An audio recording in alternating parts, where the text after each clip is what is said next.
A 911 call, a black teenager, and a mother who arrived just in time. But what happens when the truth hits harder than the accusation? The sun hung low over Brookstone Estates, an affluent neighborhood in Columbus, Ohio. The kind of place where the lawns were perfectly edged, the driveways were freshly sealed, and the sidewalks barely had a crack. It was quiet, almost too quiet, except for the occasional dog bark or the hum of a luxury car rolling down the street. 16-year-old Elijah Brooks adjusted the strap on his gym bag as he walked, his headphones blasting music that drowned out the world around him. He had just finished a grueling basketball practice at Franklin High, and after a long day of classes and drills, he was exhausted. Normally, he'd take the bus home, but today he decided to cut through Brookstone.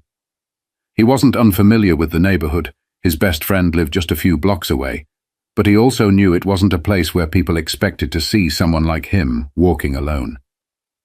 And inside one of those pristine homes, behind a large bay window, Linda Cartwright was watching. Linda had lived in Brookstone Estates for 15 years. She knew every face, every car, and every routine on her street. And right now, something didn't sit right with her. A teenage boy, black, tall, athletic build, walking alone, a bag slung over his shoulder. She felt a twinge of concern. Or was it something else? Linda reached for her phone and hesitated. Maybe he was just passing through. Maybe he had a reason to be here. But doubt crept in, fast and unrelenting. What if he was up to something? What if she ignored it, and later that night she saw a story on the news about a break-in just a few houses down? She felt a pit in her stomach. Better safe than sorry, right? Linda took a deep breath and dialed 911. Yes, I'd like to report a suspicious person in my neighborhood. But Linda didn't know that Elijah wasn't just any teenager, and she definitely didn't know who his mother was. Linda kept her eyes on Elijah as she spoke to the dispatcher, her fingers gripping the phone just a little too tightly. He's walking down my street, looking around like he's scoping out houses. I don't know who he is, and he's carrying a bag. The dispatcher's voice remained calm. Can you describe him? Linda's lips tightened. He's, tall, black, wearing a hoodie, gym shorts. He has a bag, I think. I don't know, but it doesn't look right. The dispatcher asked if the young man was doing anything illegal. Linda hesitated. Well, no, not exactly. But I've never seen him before. This is a quiet neighborhood. That was enough. The dispatcher assured her that officers would be sent to check it out. Linda hung up, still watching as Elijah stopped briefly to switch his playlist. He had no idea what was coming. A few streets away, Officers Bennett and Rodriguez were in their squad car when the call came through. Possible prowler, Brookstone Estates, male, black, mid-teens, carrying a bag. Bennett, a stocky officer with 15 years on the force, glanced at Rodriguez, who was younger and still learning the ropes. Let's check it out. With that, they flipped on their lights and sped toward the neighborhood. Elijah was 2 blocks from home when he heard it. The sharp whoop of a police siren behind him. He turned, confused, just as the squad car pulled up fast. The doors flew open. Hey! Stop right there! Elijah froze, pulling out his headphones. 2 officers stepped out, hands near their holsters. What's in the bag? Bennett demanded. Elijah blinked. My basketball gear? Where are you headed? Home. His voice was steady, but his chest tightened. He knew this wasn't just a random stop. Rodriguez stepped closer. You live here? Yes, sir. A few blocks over. Bennett scoffed. That right? What's the address? Elijah started to answer, but before he could, Rodriguez grabbed his bag. Hey, that's my stuff. Relax, Bennett muttered, unzipping the bag and rummaging through it. Shoes, a sweaty jersey, a water bottle. Nothing suspicious. But Bennett wasn't done. "Why'd you cut through this neighborhood?" Elijah's heart pounded. "It's just a shortcut. I'm not doing anything wrong." Rodriguez looked at Bennett, uncertain. "Maybe he's telling the truth." Bennett didn't budge. "Then why'd someone call the cops on him?" Elijah opened his mouth, but his breath caught as he noticed something over the officer's shoulders. A sleek black SUV rolling toward them. It pulled up, stopping sharply. The doors opened, and out stepped Denise Brooks, the mayor of Columbus. But the officers had no idea who they had just stopped, and neither did Linda. The air seemed to shift the moment Denise Brooks stepped out of the SUV. She wasn't just any mother. She was the mayor of Columbus, and she carried herself like it. Dressed in a sharp navy blazer and heels that clicked against the pavement, she moved with purpose. Not running, not panicked, but controlled. A woman who was used to walking into rooms where people doubted her authority and reminding them exactly who she was. Her eyes locked onto the two officers standing over her son. Her son. Bennett's posture stiffened as she approached. He had seen her before, on the news, at city meetings, but it took a second for his brain to catch up to the moment. Rodriguez was the first to speak. "Ma'am, I need you to step back. We're handling a situation." Denise didn't flinch. "Oh, I see that." Her voice was smooth, but sharp enough to cut through steel. "And what exactly is the situation?" Elijah exhaled, relief washing over him. "Mom."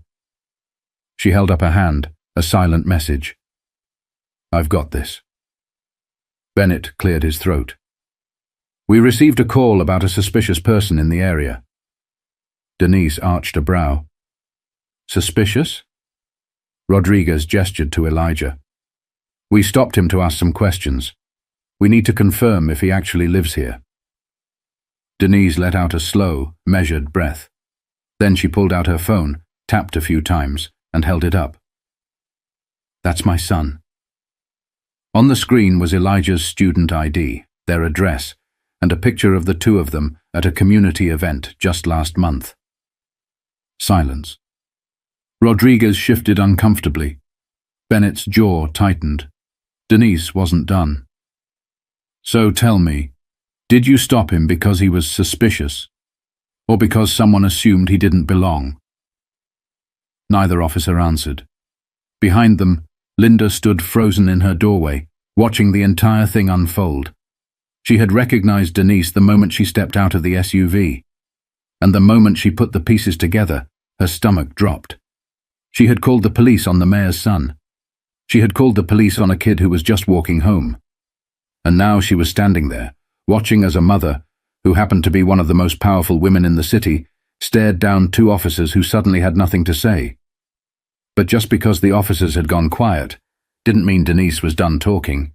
Denise took a slow step forward, her eyes locked onto the officers. The air felt heavier now, like everyone was holding their breath, waiting to see what she'd do next. She didn't yell. She didn't curse. She didn't have to. Her voice was steady, precise, cutting. "You searched his bag. You questioned where he lived. You assumed he didn't belong." Bennett squared his shoulders. "We were just following procedure." Denise tilted her head slightly. "Procedure?" Rodriguez shifted uncomfortably. "We got a call about a suspicious person." Denise took another step. "A teenage boy. Walking home." Neither officer had an answer for that. Elijah rubbed his hands together, still feeling the sting of being treated like a suspect in his own neighborhood. Denise turned, finally looking directly at Linda, who stood frozen in her doorway. "Was it you?" Denise asked.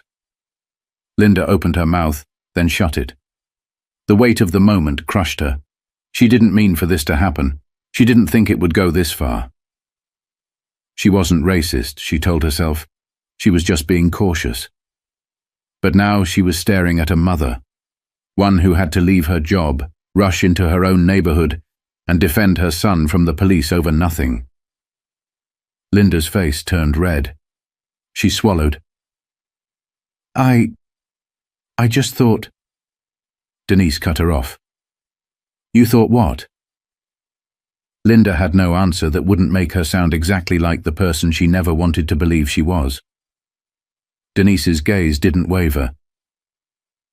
Do you know what could have happened here? Linda looked down. Elijah could have been tackled, arrested, slammed against a squad car for resisting, or worse. And all because a woman who had lived in the same house for 15 years decided that the sight of a black teenager with a gym bag was enough to dial 911. Denise didn't need to say it. Linda already knew. The officers knew too. But instead of apologizing, Bennett shifted. If there's no issue here, we'll be on our way.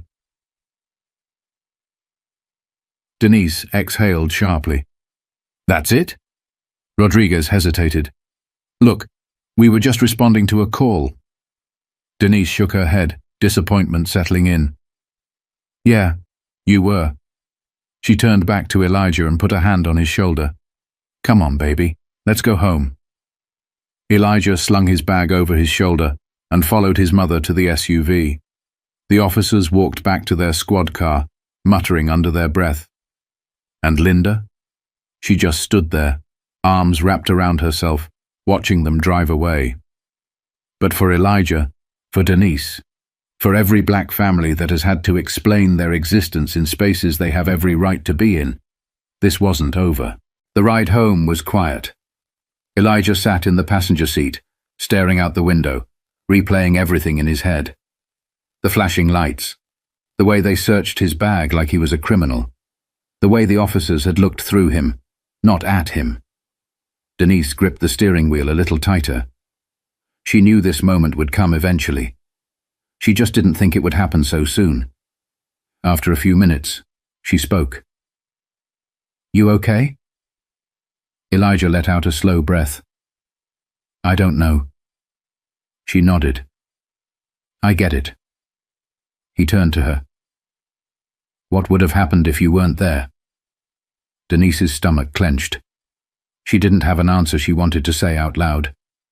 Instead, she reached over, squeezing his hand. You did everything right. Elijah sighed. And it still didn't matter. Denise looked at him then, really looked at him. A 16-year-old kid, still sweaty from basketball practice, still carrying the weight of a moment that never should have happened. She knew this wasn't just about today. It was about every story like this, every kid like him, every parent like her who had to teach their children how to move in a world that saw them as a threat first, a person second. And across the neighborhood, Linda sat in her living room, staring at the phone in her hands. The same phone she had used to call 911, the same phone that could have been the reason Elijah never made it home. Her stomach twisted. She thought she was being cautious. She thought she was protecting her neighborhood. But now, she realized she had just been afraid, and for the first time, she had to ask herself, afraid of what? She looked at the screen of her phone, and then, for the first time, she asked herself the question she had spent her whole life avoiding. What if the danger wasn't him? What if it was her?